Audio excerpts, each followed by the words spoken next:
Good evening. I'm just doing my regular run. Sabi nga, ang dami ko pong iniisip na magagandang bagay that I feel like I need to somehow share. So this is for all the Christian women out there.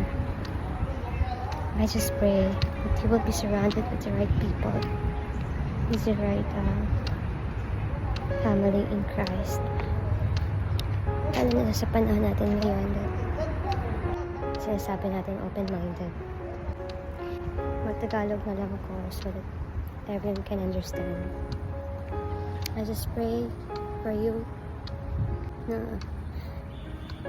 you will be surrounded with Christian family who will pray for your purity, who will pray for your protection, who will pray for you against distractions. They will not encourage you to do those mga bagay na hindi kalulugod ng Panginoon.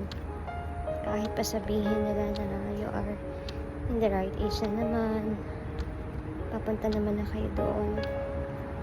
Dami ko lang na-realize na God is so good. All those times God protected me.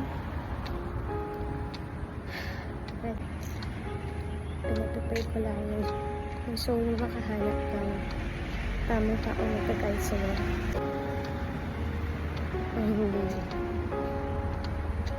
hindi bubuksan ng isip mo na these things are okay. These things are normal. Because it's not. It's never normal sa mata ng Panginoon. Kailangan mong lumaban, girl. By faith, not by sight. Sa panahon natin ngayon, sobrang importante na we have our own personal relationship sa Panginoon.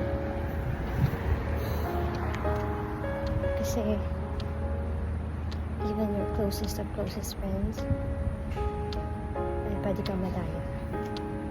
At the end of the day, it's your faith in the Lord na will protect you and will guide you.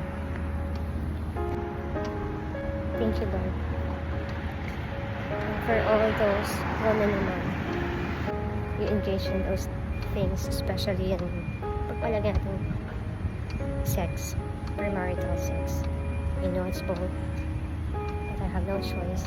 I feel like the Lord really wants me to speak about it. Attend ka pa to repent at ayusin ang buhay mo. Okay? For those hindi pa nag-engage sa mga ganung bagay, protect yourself more and pray harder. Yun nga, I just pray that you will be surrounded with the right people who will not encourage you to do those things because it's not normal, it's not okay. I personally thank the Lord sa protection na binigay niya. Hindi ko alam all those times I'm being protected by the blood of Jesus. And I will continue to praise the Lord, and I'm praying the way I talk, hopefully the way I act will please the Lord. Huwag sa natin sanayan ng mga puso't isipan natin na makiayon, makibagay para lang maging in. Kasi nilalagay na natin yung mga sarili natin sa panganib. Kaya cheer up, girl. You're a woman. You're a daughter of the living King. You're a daughter of the living God. God bless.